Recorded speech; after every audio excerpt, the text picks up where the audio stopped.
আরজিকর কাণ্ডের আবহে ফের মহিলা নির্যাতনের ঘটনা সামনে এলো। জানা গেছে রাম মন্দিরের এক মহিলা কর্মীকে দিনের পর দিন শারীরিক নির্যাতনের শিকার হতে হয়েছে। এই ঘটনায় 8 জনকে গ্রেপ্তার করেছে পুলিশ। অভিযোগ, কলেজ ছাত্রী ও মহিলা অযোধ্যায় রাম মন্দিরের সাফাই কর্মী হিসেবে কাজ করতেন। জানা গেছে ওই মহিলাকে অন্যত্র কাজ দেওয়ার নাম করে ফুসলিয়ে নিয়ে যাওয়া হয়। জানা গেছে ধৃতদের মধ্যে একজনের সঙ্গে নাকি ওই মহিলার সম্পর্ক তৈরি হয়েছিল। মূলত তার কথাতেই বিশ্বাস করে তার সঙ্গে একটি গেস্ট হাউসে যায় ওই মহিলা। সেখানে বেশ কয়েকজন তার সঙ্গে নোংরা কাজ করে বলে অভিযোগ। জানা গিয়েছে অভিযুক্তরা সকলেই নাকি অযোধ্যারই বাসিন্দা। টানা 2 দিন ধরে শারীরিক নির্যাতনের শিকার হতে হয়েছে ওই মহিলাকে, এই অভিযোগ করা হয়েছে। এরপর কোন রকমে সেখান থেকে তিনি পালিয়ে বাঁচেন, যদিও ভিডিও ভাইরাল করে দেওয়া এবং পরিবারের অন্য সদস্যদের সঙ্গেও একই রকম কাজ করা হবে বলে হুমকি দেওয়া হয়, যার ফলে বাড়ি ফিরেও কারোর কাছে ভয়ে মুখ খুলতে পারেননি ওই মহিলা। যদিও শেষ পর্যন্ত সাহসে ভর করে থানায় গিয়ে অভিযোগ দায়ের করেন তিনি। তার অভিযোগের ভিত্তিতেই তদন্তে নেমে 8 জনকে গ্রেপ্তার করে পুলিশ। নির্যাতিতা তিনি কি বলছেন শোনাব আপনাদের। मैं श्री राम जन्मभूमि पे काम करती हूँ।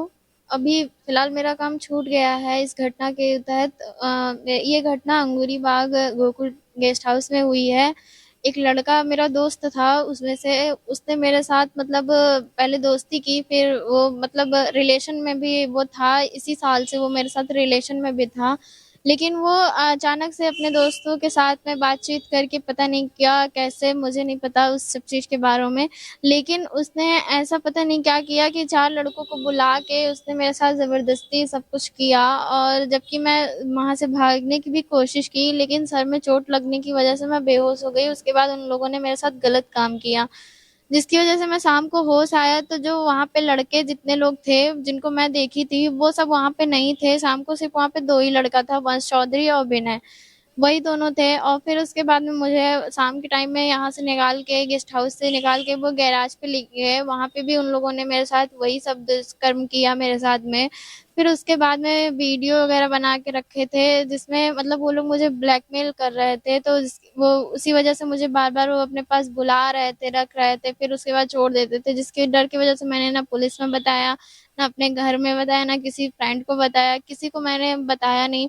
फिर 22 तारीख को फिर से इस राम जन्मभूमि आए, वहां से फिर मुझे लिए। उसके बाद में ये लोग उसी 22 तारीख से मुझे अपने पास में ही रखे थे। 25 की रात में, मतलब 24 की रात को, 25 को उन लोगों ने मुझे छोड़ा है। उस बीच में ये सारे लड़कों ने मेरे साथ बहुत गलत काम किया, और जिसकी वजह से फिर जब ये लोग मुझे राम मंदिर छोड़ने के लिए जा रहे थे तो उस बीच में गाड़ी भी लड़ गई थी, जिसकी वजह से मुझे चोट भी लगी थी। और 28 तारीख को मैं अपना एप्लीकेशन देने जा रही थी महिला थाना पे, तो वहाँ पे भी इन लोगों ने फ़ोन करके मुझे डराया धमकाया। कहा कि अगर ऐसा करोगी तो जो तुम्हारे साथ हुआ है वही तुम्हारी बहनों के साथ करेंगे, तुम्हारे घर वालों के लिए भी अच्छा नहीं होगा। तो मैं डर की वजह से चली आई। फिर मैं 31 तारीख को अपना एप्लीकेशन लेके फिर से महिला थाना पे गई, तो वहाँ पे महिला थाना पे जब मैं गई तो उन्होंने बोला ये सारी घटना जो भी है वो झूठा है, और क्या कहते हैं, जो भी तुमने मतलब लिखवाया है वो सही नहीं है। और मतलब मुझे ही उन्होंने गलत बताया कि तुम गलत हो, लड़के ऐसा नहीं कर सकते हैं। मतलब जितना भी मैं उसमें लिखवाई थी, उतना सब कुछ कराई थी, वो सब उन लोगों ने बोला कि पहले मैं जाँच-वाँच कर लूँगी तब फिर मैं बताऊँगी। उसके बाद 2 तारीख को मैं 12 बजे तक इंतज़ार की, जब मतलब मेरे पास कोई फ़ोन वगैरह नहीं आया महिला थाना से, तो फिर से मैं वहाँ पे गई एसएसपी सर के यहाँ, वहाँ से आदेश हुआ एसपी सिटी सर के यहाँ। फिर मैं वहाँ पे भी गई, तो वहाँ से मतलब महिला थाना कैंट के एसएचओ को बुलाया गया, उनको बताया गया कि मेरा केस दर्ज हो और मतलब मेरा एफआईआर लिखा जाए। तो वो लोग मुझे 2 बजे से लेकर के फिर रात को 9 बजे मेरा केस दर्ज हुआ है।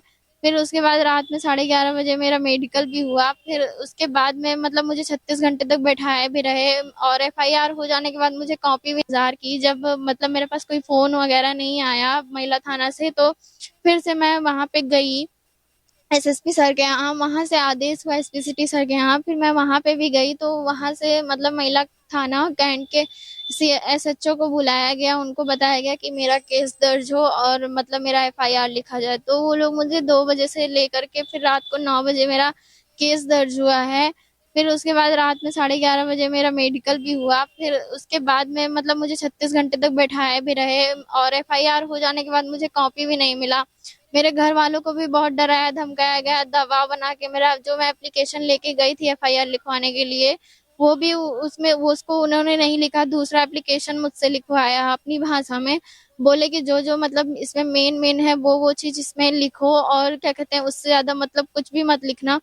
तो वो सब वो करा के और क्या कहते हैं एप्लीकेशन मतलब मेरा गलत करवा के एफआईआर करवाए। और उसके बाद में जब मैं यहाँ पे बयान मेरा होना था तो उसमें भी मुझे डराया गया कि अगर तुम ये बयान पलटोगी तो तुमको और तुम्हारे घर वालों को जेल हो जाएगी। इस वजह से मैं उनके डर के दबाव में आके मैंने ये सब बोला। और यहाँ पे भी मेरे घर वालों को बोला गया कि अपनी लड़की को बाहर ना आने दिया जाए, नहीं तो अगर कुछ भी होगा तो उसके जिम्मेदार हम नहीं होंगे, ना उसको नौकरी करने दिया जाए, बाहर पढ़ना पढ़ाई लिखाई वो कर रही है तो फैजाबाद उसको आने की कोई जरूरत नहीं है, नहीं तो अगर कोई कुछ भी होगा तो उसके जिम्मेदार हम नहीं होंगे। मेरे घर वालों को पैसे का लालच दिया गया कि अगर मतलब अगर अपनी लड़की की इज्जत चाहते हो तो घर में बैठा के रखो, और मतलब केस वेस ना करो, नहीं तो फिर बहुत वो लोग मतलब बड़े, ये एसएचओ थाना कैंट ने बोला मेरे माँ बाप से, बोला कि अपनी लड़की की अगर इज्जत चाहते हो तो कहीं भी बाहर मत निकलने दो, मीडिया पे ना शोने होने दो, नहीं तो इज्जत जाएगी, कहीं शादी ब्याह नहीं होगा। उन्होंने बोला कि मैं कुछ पैसा दिला करके तुम्हारे मतलब तुम्हारी लड़की की जिंदगी मतलब सही हो जाएगी, जो जितना जो भी हुआ। तो मेरे घर वाले ने कहा भी कि मुझे न्याय चाहिए, मुझे पैसा नहीं चाहिए। मेरे घर वालों ने इतना कहा, लेकिन उनको इतना डरा दिया गया है कि अब वो मतलब मेरा साथ देने से भी डर रहे हैं। इसलिए मैं अब अपना खुद लड़ रही हूँ, और मेरे पैरवी करने वालों लोगों को पे भी पुलिस वाले मेरे ऊपर दबाव बना रहे हैं कि उनको उनको फंसाओ, उनको उनके ऊपर केस करो, मैं तुमको पैसा दिला दूंगा। उनके उन लोगों के ऊपर के फालतू में मतलब कह रहे हैं कि केस करो या कुछ भी, मतलब ऐसा बोलना है, मेरे ऊपर दबाव बना रहे थे।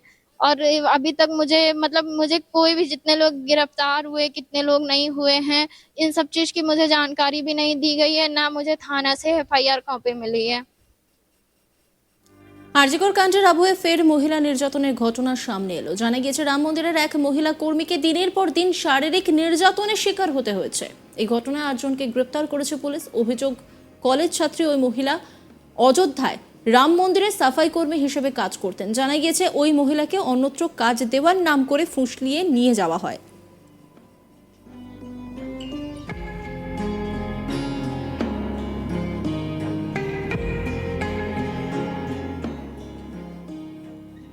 জানা গিয়েছে ধৃতদের মধ্যে একজনের সঙ্গে নাকি ওই মহিলার সম্পর্ক তৈরি হয়েছিল। মূলত তার কথাতেই বিশ্বাস করে তার সঙ্গে একটি গেস্ট হাউসে যায় ওই মহিলা।